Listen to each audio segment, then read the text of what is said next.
1517년 10월 31일 마르틴 루터가 비텐베르크 대성당의 성당 정문에 이 95개의 논제, 질문지를 붙였다 그랬죠.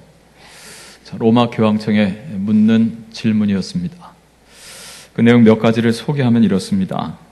22번째, 돈이 연복에 짤랑 하고 떨어지는 순간 영혼이 연옥으로부터 풀려난다고 말하는 이들은 단지 인간적인 교리를 가르치는 것이다. 32번째, 면죄부를 사면 자신의 구원이 확실하다고 믿는 이들은 그들의 교사와 더불어 영원한 저주를 받을 것이다.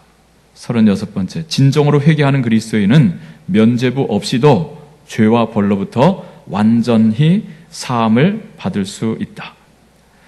50번째, 만일 교황이 면죄부 설교자들이 무엇을 강요하고 있는지 안다면 성 베드로 성당을 세우지 말고 차라리 그것을 불로 태워 잿더미로 만들어버리는 편이 낫다. 그 성당은 지금 자기 양들의 살과 가죽과 뼈를 긁어 건축하고 있기 때문이다.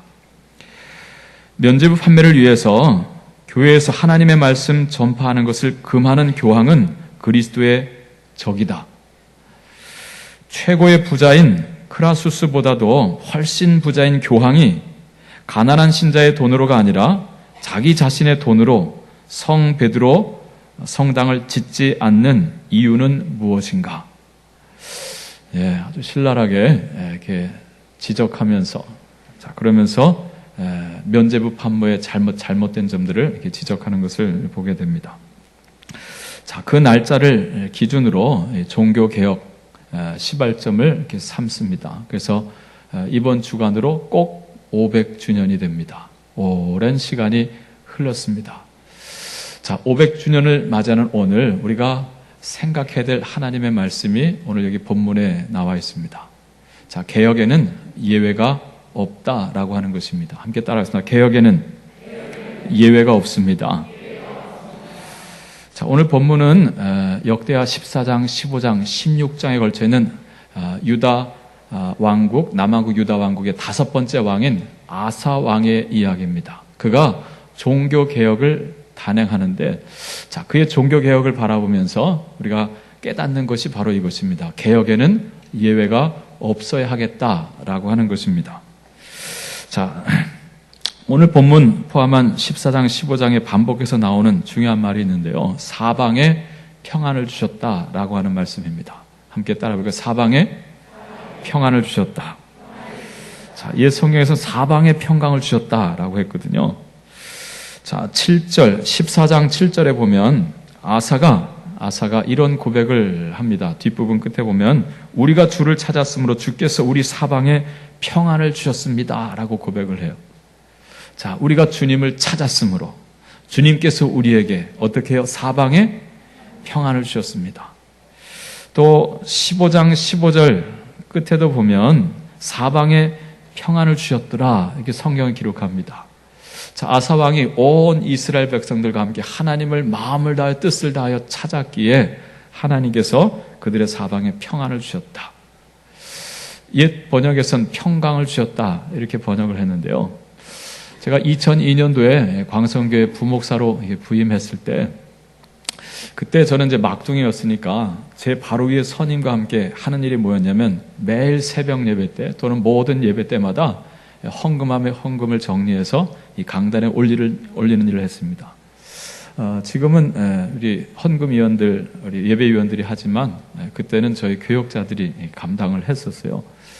그때 여러분 드린 헌금을 이렇게 딱 정리하면서 보면 항상 매 새벽 예배 때마다 또는 철야도 그렇고 모든 예배 때마다 빠짐없이 우리 원로 목사님께서 감사 예물과 그다음에 1,000번째 예물을 이렇게 드리셨어요. 당시 그 필체가 아주 정확하잖아요. 그 달필로다가 변함없는 기도 제목을 늘 쓰셨습니다. 범사에 함께 하시고 늘 챙겨주시사 사방에 평강을 주시고 완전 승리로 하나님 아버지께 영광을 돌리게 하소서. 할렐루야. 여러분 기억나시죠? 범사에 함께 하시고 늘 챙겨주셔서 사방에 평강을 주시고 그리고 완전 승리로 하나님께 영광을 돌리게 하소서. 그것을 늘 저는 예배 때마다 봤습니다. 그래서 그걸 제일 위쪽에 놓고 항상 여기다 올렸던 기억이 이렇게 있습니다.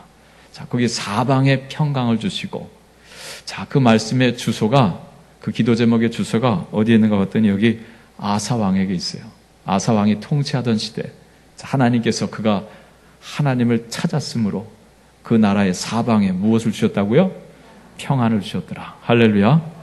오늘 여러분도 여호와 하나님을 전적으로 전심으로 찾고 구하심으로 말미암아 여러분의 삶 가운데 가정에 사방의 평강을 주시는 놀라운 축복이 있기를 바랍니다. 자, 오늘 말씀 속에서 먼저 우리가 보게 되는 것은, 자, 개혁을 하되, 자, 그 개혁의 내용에 예외가 없어야 한다라고 하는 것을 말씀해 주고 있습니다. 자, 함께 따라하겠습니다. 내용에 예외가 없습니다. 개혁하고자 할 때 그 개혁의 내용에 예외를 두어서는 안 된다라고 하는 거예요. 자, 무엇은 개혁하고 무엇은 하지 말 것인가? 자, 거기에 예외를 둘 수가 없다라고 하는 것이죠. 하나님의 말씀 본질로부터 벗어났다라고 한다면 무엇이든 뭐 해야 된다라고 하는 거예요? 개혁해야 한다라고 하는 것이죠. 그래서 신앙의 본질을 회복해야 하는 것입니다. 마틴 루터도 주장했던 것이 새로운 무엇을 만들려고 한 것이 아니라 초대교회 하나님의 말씀으로부터 그 본질로 떨어져 나간 것, 이 면죄부 판매하면서 그것으로 성 베드로 성당을 건축하겠다, 증축하겠다라고 하면서 부를 뒤로 은밀하게 축적했던 그 로마 교황청에 대해서, 자, 말씀을 이야기하면서 신앙의 본질을 회복하고자 했던 것입니다. 자, 아사왕의 이 종교개혁은 크게 셋으로 구분할 수 있습니다. 자, 그것이 각 장으로 나눠져요. 14장, 15장, 16장입니다. 자, 14장은 그의 통치 첫 시대를 말해줘요. 그가 처음 통치하기 시작한 때부터 10년까지. 자, 15장은 11년부터 35년까지의 기록을 담고 있고요. 16장은 마지막 시기입니다. 36년부터 그가 통치를 끝내는 41년까지. 자, 이게 제 3기인데, 자, 14장, 15장에서 그의 1차 종교개혁과 2차 종교개혁의 내용이 나오고, 그 다음에 제 3기, 16장에서는 그가 변질되는 내용이 나옵니다. 자, 먼저 그의 1차 종교개혁을 한번 보겠습니다. 14장을 보시죠. 14장. 자, 1절은 그가 왕이 되는 이야기입니다. 그의 아버지 아비야가 이제 죽고 그 아들 아사가 대신하여 왕이 되니 그의 시대에 그의 땅이 몇 년 동안요? 10년 동안 평안하니라. 그래서 그의 통치 제1기, 그가 왕이 된 때부터 10년까지. 자, 그가 어떻게 했느냐? 2절에 보니까 아사가 그의 하나님 여호와 보시기에 어떻게 행했어요? 선과 정의를 행했다. 자, 그래서 무엇을 제거하느냐? 첫째, 이방 제단을, 그 다음에 산당을 없애고, 그 다음에 주상을 깨뜨리고, 아세라상을 찍고. 자, 이게 다 무엇입니까? 하나님 아닌 우상을 숭배하던 그 모든 터저, 그 제단과 산당, 그 주상은 기둥으로 된 걸 말합니다. 그걸 다 회파하고, 자, 거기에서 드렸던 아세라상까지 다 찍어버렸다라고 하는 거예요. 그 다음, 여러분, 5절이죠. 5절도 보면, 또 유다 모든 성읍에서 무엇을요? 산당과 태양상을 없애매. 이 태양, 저 하늘의 태양까지도 상으로 만들어서 섬겼다라고 하는 거예요. 이렇게, 자, 이스라엘 전역에 하나님 아닌 다른 것들을 섬기는 제단도 있었고요. 우상들도 있었어요.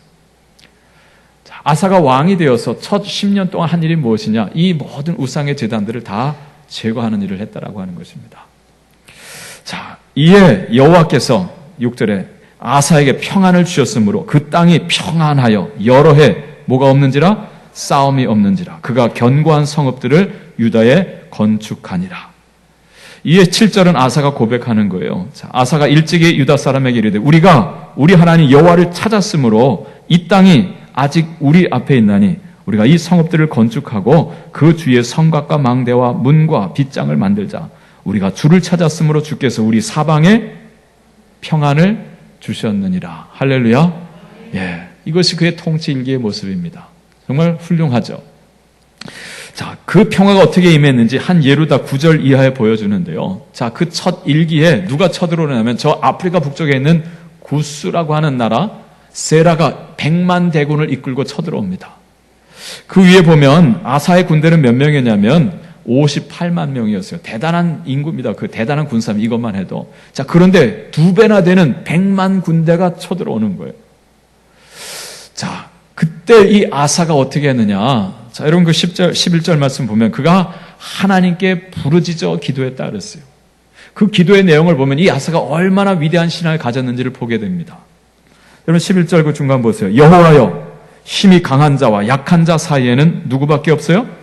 주밖에 도와줄 이가 없사오니 우리 하나님 여호와 우리를 도우소서. 우리가 주를 의지하오며 주의 이름을 의탁하옵고 이 많은 무리를 치러 왔나이다. 여호와여, 주는 우리의 하나님이시오니 원하건대 사람이 주를 이기지 못하게 하옵소서. 할렐루야. 아, 이 정말 귀한 믿음의 기도죠. 이 전쟁의 승패가 사람의 많고 적음이 있지 않다는 거죠. 주는 우리의 하나님이시 우리를 도우소서. 주님을 의지하고 나아갔을 때, 자, 여호와께서 그 구스 사람들을 아사와 유다 사람들 앞에서 치셨다라고 했습니다. 100만 군대가 물러가게 된 거예요. 이로써 자, 그의 통치 일기에 사방에 하나님께서 이 유다 전역에 평강을 주셨다라고 하는 것입니다. 자, 그리고 이제 제 15장으로 이제 넘어갑니다. 15장으로 제 2차 종교개혁이 진행되는데 11년부터 35년까지. 자, 1절부터 7절까지 보면 선지자가 하나 나오죠. 5대 세 아들 아사랴에게 하나님의 영이 임했다 그래요. 이 아사랴, 이 선지자가 무엇을 말씀하느냐면 이 아사왕을 격려하는 거예요. 참 잘하고 있다라고 하는 것이죠. 그러면서 계속해서 믿음 안에서 말씀으로 이 신앙의 개혁을 할 것을 말씀해 줘요. 그래서 그 7절 끝에 보면 뭐라고 합니까? 너희 행위에는 무엇이 있으리라 그래요? 상급이 있음이라 그래요. 자, 그래서 우리가 이 땅에 살면서요, 믿음을 가지고 신앙의 개혁을 이루면서 하나님 나라를 일구면 주님께서 보시고 우리에게 상급을 베풀어 주신다라고 하는 것이죠. 이 격려의 말씀을 듣고, 자, 아사가 제2기에 계속해서 종교개혁을 추진해 나갑니다. 그 내용이 이제 8절 이하의 말씀인데요. 자, 8절 말씀을 보면, 자, 그 끝에 보면 여호와의 제단을 어떻게 했다 그래요? 재건하고 말합니다. 재건하고. 자, 그가 제1기 했던 종교개혁은 뭐냐면 우상 숭배했던 제단들을 회파하고 우상들을 제거하는 일에 집중했어요. 근데 제2기에 그가 했던 종교개혁은 무엇이냐면 이제 하나님께 대한 예배를 회복해 나가는 거예요. 그래서 어떻게 합니까? 하나님께 예배하는 그 제단을 먼저 새롭게 재건하였다라고 하는 것입니다. 그리고 이제 이스라엘 백성들을 다 예루살렘에 불러 모아놓고 백성들과 함께 이제 우리는 오직 하나님만을 섬긴다. 마음과 뜻과 힘과 정성을 다 오직 하나님만 섬기다라고 하면서 맹세하면서 언약을 체결하는 일을 합니다. 자, 그런데 거기 9절 말씀에 보면, 자, 누구를 모았느냐면 유다와 베냐민의 무리를 모으고 그랬어요. 유다와 베냐민은 남한국 유다 백성들을 말합니다. 남한국은 두 지파로 되어 있잖아요. 유다와 베냐민 지파. 나머지 10개 지파는 다 북쪽으로 가서 북왕국 이스라엘을 세웠잖아요. 자, 그런데 그가 이 언약을 갱신하는 이 예배를 하나님 앞에 드리는데, 자, 자기 백성 유다와 베냐민 백성들을 지파 사람들을 불러 모읍니다. 더 나아가서 누구까지 불러 모았어요? 에브라임과 므낫세와 시므온 가운데에서 나와서 저희 중에 머물러 사는 자들을 모았나니 그래요. 자, 여기 에브라임, 므낫세, 시므온 이 지파들은 다 저 북왕국 이스라엘에 속한 사람들입니다. 그런데 그들 가운데에서 나와가지고 이 남왕국 유다 안에 살고 있던 사람들이 있었다라고 하는 거예요. 아사왕 그들까지도 함께 불러 모았다라고 하는 거예요. 예루살렘에. 자, 근데 그 사람들이 어떻게 해서 북왕국 사람들인데 남왕국까지 내려와 살게 되었느냐? 그 이유를 이야기하죠. 이는 이스라엘 사람들이, 곧 북왕국 이스라엘 사람들이 아사의 하나님 여호와께서 그와 함께 하심을 보고 아사에게로 돌아오는 자가 많았음이더라. 할렐루야. 곧 무엇을 보여줍니까? 자, 북왕국 이스라엘은 처음 시작부터 하나님을 떠났잖아요. 단과 베델과 단에 금송아지를 만들어 이것이 너의 하나님이더라고 하면서 돈 갖다 주면 누구나 제사장 삼아가지고요. 거기서 이게 하나님이다라고 하면서 예배를 드리게 했어요. 자, 거긴 하나님을 떠난 예배죠. 근데 남왕국 유다를 보니까 아사왕이 종교 개혁을 하면서 우상들을 다 제거하고 하나님을 제대로 섬기고 있더라고 하는 것이죠. 이 소문을 듣고 북왕국 이스라엘 중에서 하나님을 섬기고자 하는 자들이 어떻게 한 것입니까? 북왕국을 버리고 남왕국으로 내려왔던 것입니다. 자, 그들이 시몬과 그 다음에 에브라임과 므낫세 지파 중에서 있었다라고 하는 것이죠. 자, 아사 왕은 그들까지도 다 불러서 예루살렘에 모읍니다. 자, 그게 10절의 말씀이에요. 아사 왕 제15년 셋째 달에 자, 이들 백성, 남왕국 백성들뿐만 아니라 귀순한 북왕국 사람들까지 다 불러 모아가지고 그리고 11절에 보면 여호와께 뭘 지냈다래요? 제사를 지내 하나님 앞에 예배를 드리는 거예요. 자, 예배를 드리는데 자, 어떻게 하냐? 12절 마음을 다하고 목숨을 다하여 조상들의 하나님 여호와를 찾기로 어떻게 해요? 언약을 하고. 예. 자, 우리 약속하자는 거죠. 이제부터 약속하자. 오직 누구만을 섬기기로요? 하나님만을 섬기기로 약속하자. 그것도 마음을 다하고 목숨을 다해서 전심으로 하나님을 찾았던 거예요. 그러면 13절 이스라엘 하는 여호와를 찾지 아니하는 자는 대소남녀를 막론하고 죽이는 것이 마땅하다. 하나님 외에 우상을 숭배하면 다 사형감이다라고 하는 것을 이렇게 엄포를 놓으면서 오직 주님만을 섬길 것을 이야기했어요. 자, 그때 14절에 큰 무리가 큰 소리로 외치며 피리와 나팔을 불어 여호와께 맹세하며 온 유다가 이 맹세를 기뻐한지라. 무리가 마음을 다하 맹세하고 뜻을 다하 여호와를 찾았으므로 여호와께서도 그들을 만나주시고 그들의 사방에 어떻게 해요? 평안을 주셨더라. 할렐루야. 예, 이것이 아사왕의 2차 종교개혁이었어요. 첫째는 1차 종교개혁은 우상들을 제거하는 데 집중했고 2차는 하나님께 예배하는 데 집중했던 것입니다. 할렐루야. 자, 얼마나 훌륭합니까? 자, 그런데 아쉬운 점이 하나 발견돼요. 자, 그게 뭐냐면 17절 말씀입니다. 17절 같이 함께 읽겠습니다. 산당은 이스라엘 중에서 제하지 아니하였으나 아사의 마음이 일평생 온전하였더라. 아멘. 전체적으로 봤을 때 아사는 훌륭했다라고 하는 평가예요. 자, 그런데 한 가지 좀 아쉬운 게 있는데 산당은 아직 제거하지를 못했다라고 하는 것입니다. 근데 앞서서 우리 14장에서 이미 산당을 제거했다는 내용이 있어요, 없어요? 있잖아요. 14장 5절에 보면 유다 모든 성읍에서 산당과 태양상을 없애매 나라가 그 앞에서 평안함을 누리니라 했어요. 자, 유다 모든 성읍에서 산당과 태양상을 제거했다고 그랬는데 오늘 15장 17절에서는 산당이 아직 이스라엘 중에 남아있다라고 말합니다. 자, 도대체 이게 무슨 뜻일까? 이게 주석을 보니까 이렇게 해석을 해놨습니다. 자, 아사왕이 왕이 되면서 이 우상들을 다 제거하고 이 산당, 높은 언덕에서 하나님 아닌 우상들을 숭배하는 일들을 했기 때문에 그 산당을 다 제거하는데 유다 전역에는 모든 산당을 제거하지는 못했다라고 하는 거예요. 예루살렘 가까운 곳에는 산당들은 제거했지만 저 끝에 있는 산당들은 여전히 남아 있었다, 남겨두었다라고 하는 것이죠. 이 성경을 우리가 보게 되면 열왕기하 23장에 보면 언제 이 산당들이 완전히 다 제거되느냐면 요시야 왕 때입니다. 요시야 왕 때. 자, 요시야 왕은 성전을 수리하게 하다가 그 성전에서 뭘 발견하게 되죠? 율법책을 발견합니다. 그 말씀을 읽고 와, 우리가 하나님을 너무 떠나 있었구나 하면서 그 말씀에 따라서 종교개혁을 하게 되죠. 요시야 왕 때. 그때 비로소 유다 전역에는 모든 산당들이 다 제거됩니다. 자, 그런데 여기 아사 왕도 산당이 잘못되었음을 알고 제거는 하는데 그러나 완전히 뿌리 뽑지는 않았다라고 하는 거예요. 자, 이 남아있는 산당들이 결국 어떤 역할을 하게 될까요? 아사가 떠난 뒤에 이스라엘 백성이 또다시 하나님 아닌 우상들을 숭배하는 바알과 아사라를 섬기는 온상이 되었던 것입니다. 자, 그래서 그 아쉬움이 남는 거예요. 자, 우리가 개혁하고자 할 때 개혁의 내용에 예외를 두어서는 된다, 안 된다? 안 된다라고 하는 것이죠. 자, 우상들을 제거하는 것 잘했어요. 하나님께 예배를 집중하고 회복하는 것도 좋았습니다. 그러나 아직 남아있는 뿌리를 다 뽑지를 못했다라고 하는 것입니다.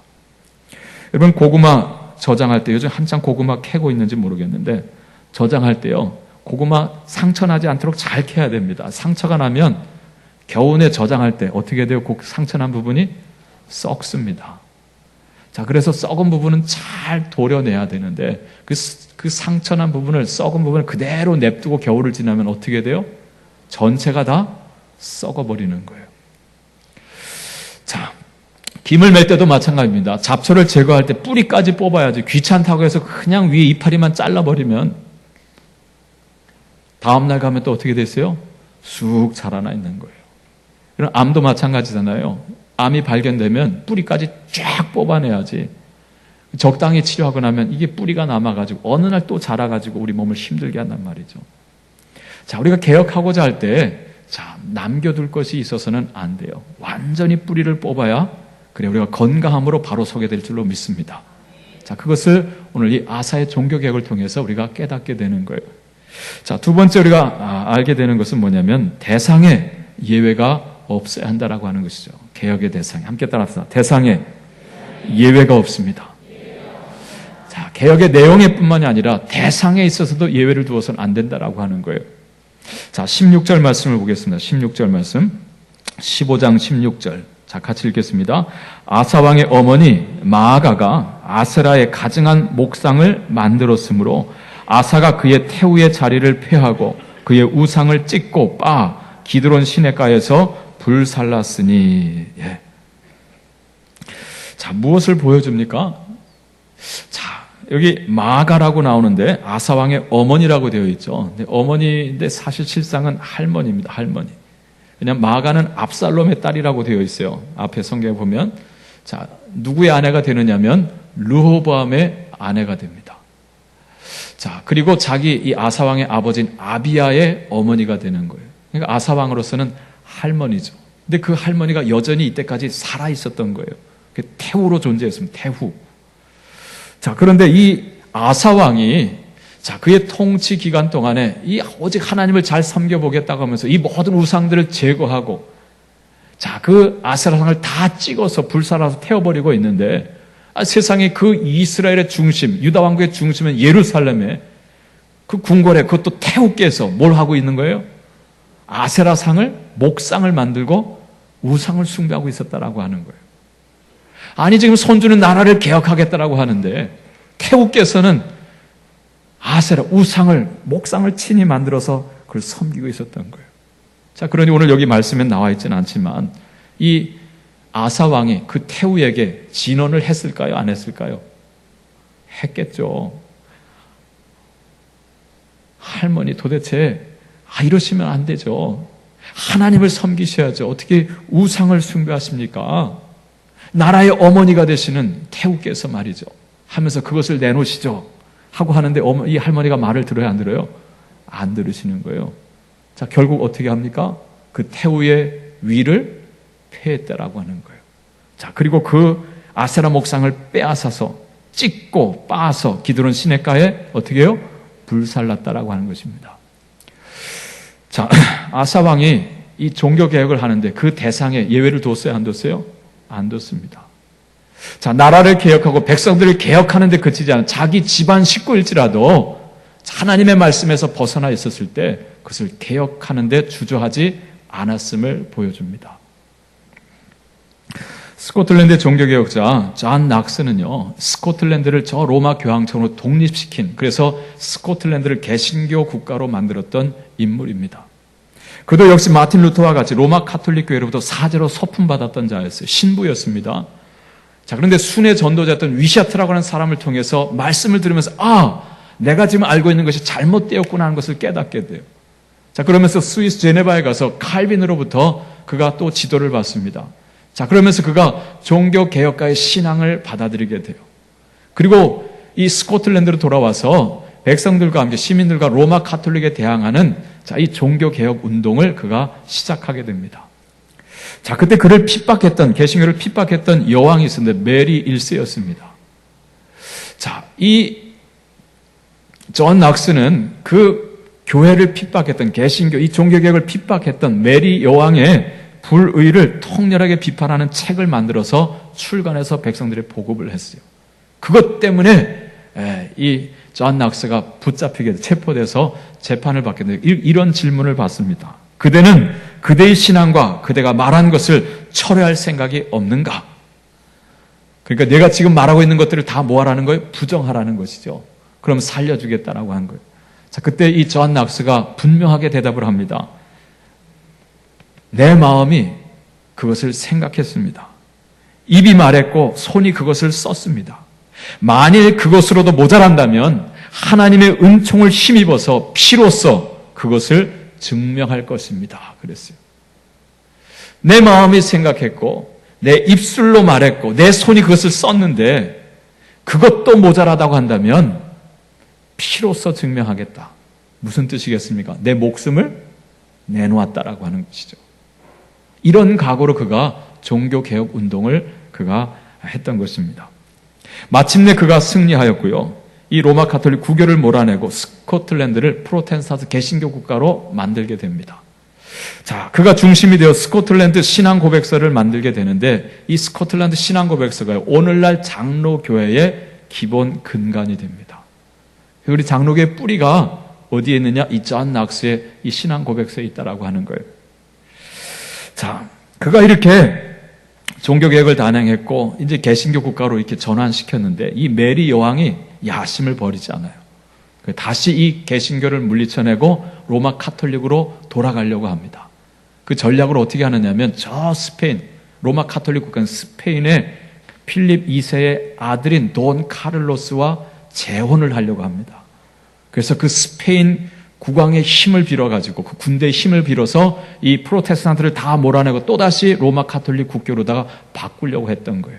그것을 이 존 낙스가 깨닫고 발견하고서는요, 그 재혼을 반대하는 운동을 벌입니다. 자, 그래서 이 여왕, 메리 여왕이 존 낙스를 불러요. 불러서 처음에는 막 야단을 치다가 나중에는 울면서 애원을 했다 그럽니다. 도대체 나의 재혼과 너와 무슨 상관이 있느냐? 내가 결혼하겠다는 너 왜 날 막느냐? 라고 했던 거예요. 그때 존 낙스가 이렇게 말했다고 합니다. 나는 이 나라의 시민으로 부름을 받았습니다. 왕께서 잘못된 길로 이 나라를 해치는 길로 나아가는 것 저는 그대로 좌시할 수가 없습니다. 라고 하면서 또 메리 여왕과 싸웁니다. 자, 그러면서 이 스코틀랜드를 지켜냈던 것을 보게 됩니다. 자, 훗날 이 존 낙스가 이제 죽게 되었을 때 그의 무덤에 이런 묘비가 새겨져 있다 그래요. 오직 하나님만을 두려워할 뿐 결코 인간의 얼굴을 두려워한 일이 없는 자 여기에 잠들다. 오직 하나님만을 경외하고 하나님만을 두려워하면서 이 신앙의 개혁을 단행했던 인물이다라고 하는 것입니다. 자, 개혁의 대상에 예외가 있었어요? 없었어요? 없었다라고 하는 것입니다. 자, 오늘 우리도 마찬가지입니다. 자, 우리가 개혁하고자 할 때 그 대상에, 내용에 예외를 두어서는 아니 된다라고 하는 것입니다. 자, 마지막 우리가 보게 되는 건 뭐냐면 시기에 있어서도 예외가 있어서는 안 된다라고 하는 것입니다. 함께 따라합시다. 시기에, 개혁의 시기에 예외가 없습니다. 그럼 빌 게이츠 아시죠? 이 시대 최고의 부자 아니겠습니까? 아니겠습니까? 자, 이 마이크로소프트 회사, 이 최고의, 자, 이 빌 게이츠는 이런 말을 합니다. 나는 매일 아침 눈 뜨는 순간 혁신을 생각합니다. 매일 아침 눈을 뜰 때마다 어떻게 새로운 것을 만들어낼까를 생각한다라고 하는 거예요. 어떤 기업이든 현재의 영광에 안주해서는 안 된다. 잘못하면 우리도 1년 안에 망할 수 있기 때문이다. 우리가 비록 최고의 기업이 됐지만, 그리고 많은 부를 축적했지만, 그러나 이제 됐다 하고 안주하는 순간 도태된다라고, 망한다라고 하는 것이죠. 그래서 나는 매일 아침 눈을 뜰 때마다 혁신을 생각합니다. 그랬어요. 여러분, 종교개혁 역시 마찬가지도 우리도 매일같이 아침에 눈을 뜨는 순간 무엇을 생각해야 될까요? 우리는 혁신이 아니라 뭐를 생각해야 돼요? 개혁을 생각해야 되는 거예요. 여러분, 개혁은 전에 말씀드린 것처럼 새로운 것을 만들어내는 게 아니에요. 기업가들은 끊임없이 새로운 것을 만들어내야 되죠. 그러나 신앙의 개혁, 종교개혁은요, 새로운 것을 만들어내는 게 아니에요. 본질을 회복하는 거예요. 할렐루야. 하나님의 말씀을 묵상하고 하나님의 말씀을 붙들고 그 말씀으로도 벗어나 있는 나는 아닌지, 하나님의 말씀으로 벗어나 있는 우리 교회는 아닌지 끊임없이 매일같이 생각하면서 본질을 회복해야 된다라고 하는 것이죠. 자, 이것이 개혁의 시기에 예외가 없다라고 하는 것. 이만하면 됐다라는 순간은 없다라고 하는 것이죠. 고린도전서 10장 12절 말씀하죠. 그런즉 선줄로 생각하는 자는 뭘 조심하라 그랬어요? 넘어질까 조심하라 그랬어요. 근신하라 깨어라 너희 대적 마귀가 우는 사자같이 두루다니며 삼킬 자를 찾는다. 베드로가 준 권면의 말씀이죠. 이젠 됐다 하고 허리띠를 푸르는 순간 우리는 마귀의 밥이 되고 우리는 금세 하나님을 떠나고 우리는 죄 가운데 망할 수 있다라고 하는 거예요. 자, 그럼 19절 말씀 보죠. 19절. 15장 19절. 자, 같이 읽습니다. 이때부터 아사왕 제35년까지 다시는 전쟁이 없으니라. 아멘. 자, 이때부터 제15년 셋째 달 이 종교개혁을 단행했다 그랬지 않았어요? 자, 그때부터 35년까지 제2기 통치기간까지 하나님께서 사방에 평강을 주셨어요. 전쟁이 없으니라. 자, 그런데 35년까지는 그랬다고 한다면 그 다음은 36년부터는 어떻게 됐다는 거예요? 뭔가 달라졌다라고 하는 것이죠. 그래서 마지막 16장, 이 아사의 마지막 제3기를 그려주는, 여기는 아사 왕의 변질을 보여줍니다. 이제까지는 잘했는데 나머지 6년 동안 그가 무너지는 거예요. 자, 16장 1절을 보면 아사 왕 제36년에 누가 쳐들어옵니까? 저 북쪽에 있는 북왕국 이스라엘의 왕 바하사가 쳐들어왔어요. 자, 유다를 치러 올라와서 무엇을 건축합니까? 라마를 건축합니다. 이 라마는 북왕국과 남왕국 있는 교통의 그 길목입니다. 거기 라마를 건축하고, 자, 그 다음에 왜 그걸 건축했냐? 이유를 말하죠. 자, 이는 사람을 유다왕 아사에게 왕래하지 못하게 하려 한지라. 자, 아사왕이 하나님을 잘 섬긴다는 이 소문이 저 북왕국까지 들리니까 북왕국 이스라엘 사람들이 자꾸 어디로 내려갔어요? 남왕국 유다로 내려갔단 말이에요. 그 길목이 어디였어요? 라마.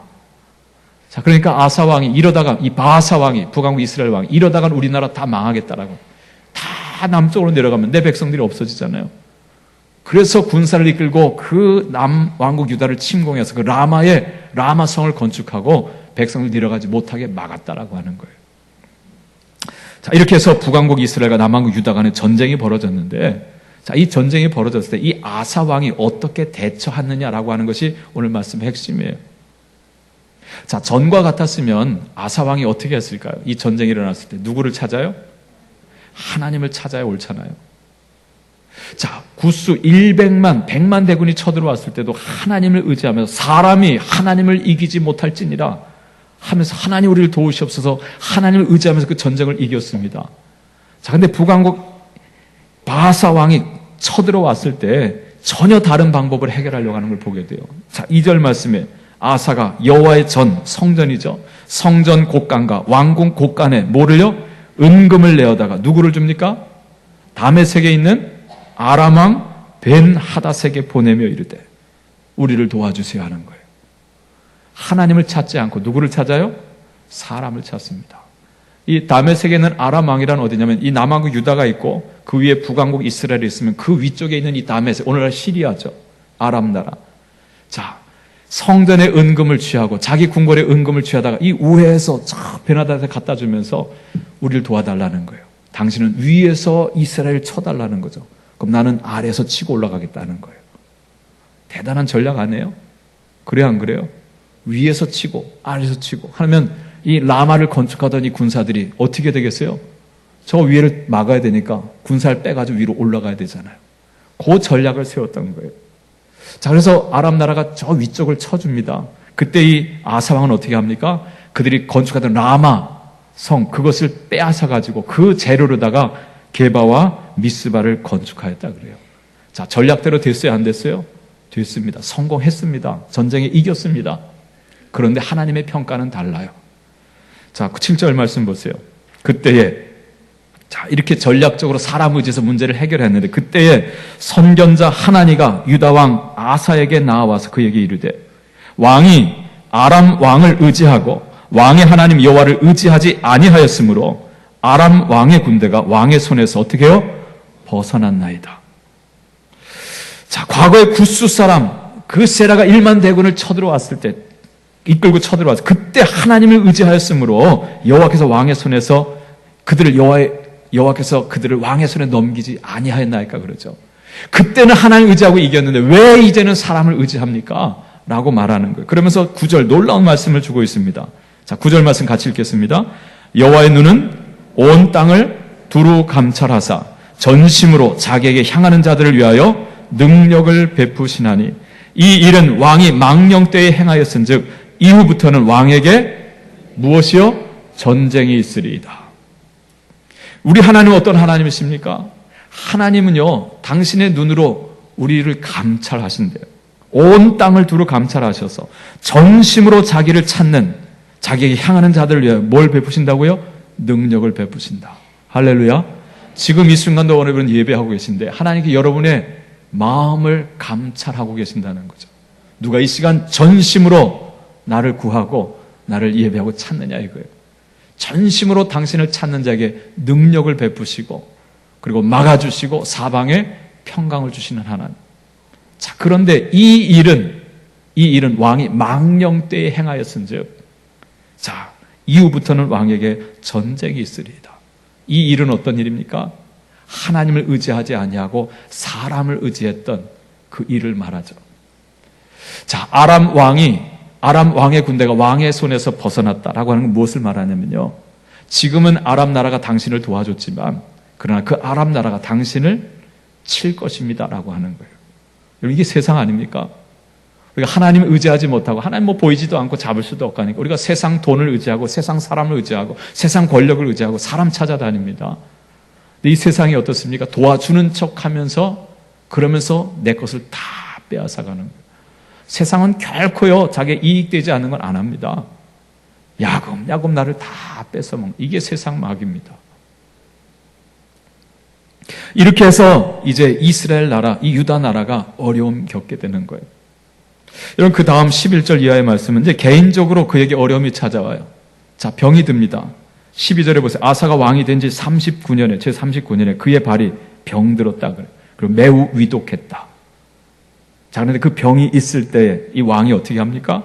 그가 하나님께 구하지 아니하고 누구를 찾아요? 의원들에게 구하였더라. 자기 몸에 병이 들었을 때도 하나님 앞에 무릎 꿇어 기도할 생각은 하지 아니하고 용하다라고 하는 의사들만 찾아다녔다라고 하는 거예요. 자, 그래서 결국 어떻게 됩니까? 아사가 왕 위에 있은 지 제 41년 후에 곧 2년 동안 병치를 하다가 죽게 되었다라고 하는 것이죠. 그렇게 하나님을 잘 의지했고 찾았던 아사 왕이 35년 때까지는 잘했는데 제 36년째부터 허리를 푸른 거예요. 끊임없이 자기 개혁을 했던 그였습니다. 신앙의 개혁, 자기 개혁과 가정의 개혁과 나라의 개혁을 일궜던 그가 36년째 돼서 하나님을 버립니다. 하나님을 떠납니다. 그러면서 자기도 어려움을 겪게 되고 나라도 어려움을 겪게 되는, 개혁의 시기에 예외가 없는데, 여러분, 예수님께서 말씀하셨죠. 겟세마네 동산에서 자고 있는 제자들에게 말해요. 어찌하여 자느냐? 어찌하여 자느냐? 시험에 들지 않도록 깨어있어 기도하라 그랬어요. 여러분, 혹시 잠자고 있지 않습니까? 이제 살만하니까 예배도 적당히 드리고 기도 생활도 적당히 하고 그러면서 평안하기를 여러분 구하고 있지는 않습니까? 어려운 일 생기면 하나님 앞에 나와 기도하기보다는 사람 찾아다니기 바쁘고,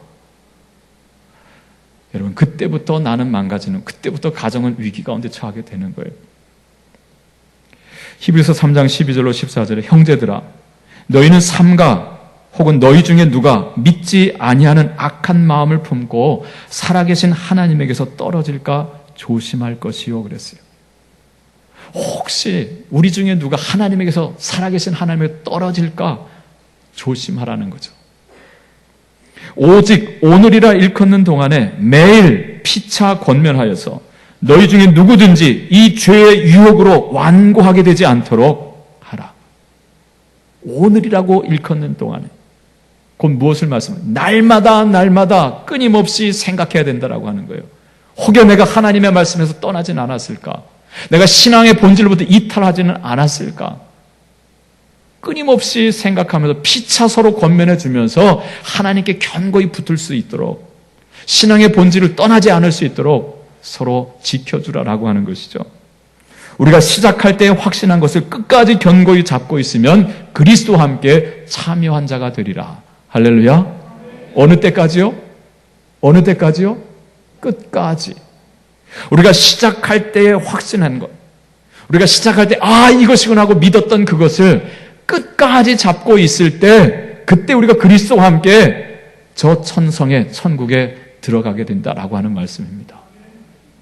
근데 처음은 시작했다가 이 잡았던 것을 느슨하게 놓게 되면 자, 그때는 어떻게 된다는 거예요? 하나님부터 끊어지게 되고 나도 망가지고 가정도 망가지고 교회도 무너지고 한 나라가 멸망하게 된다라고 하는 것을 오늘 말씀이 보여주는 거예요. 아사 왕이 정말 초반엔 잘했어요. 마지막 6년을 잘 못함으로 말미암아 본인도 이 부끄러움을 당하고 나라도 혼란 가운데 빠지게 합니다. 사랑하는 성도 여러분, 종교개혁 500주년을 맞이합니다. 벌써 여러분 1000년의 절반이 지나가는 거예요. 자, 우리가 개신교입니다. 개혁을 통해서 일어난 개혁교회입니다. 오늘 우리의 모습은 어떤지 우린 끊임없이 날마다 말씀을 붙들고 신앙의 본질을 회복하면서 자기 개혁을 이루어야 할 줄로 믿습니다. 언제까지요? 주님 부르시는 그날까지 끝까지 기도하겠습니다. 하나님 아버지, 오늘 아사왕의 개혁을 통해서 개혁에는 이외가 없음을, 그 내용에, 그 대상에, 그 시기에 예외가 없음을 우리가 기억하면서 늘 깨어 기도하고 늘 말씀을 묵상하면서 하나님께 붙어있고 하나님 신앙의 본질을 지켜갈 수 있는, 그래서 하나님께서 함께 해주시고 능력을 베푸시고 사방의 평강을 베풀어 주시는 그 놀라운 삶의 주인공들이 다 되게 하여 주시옵소서. 예수님의 이름으로 기도합니다. 아멘.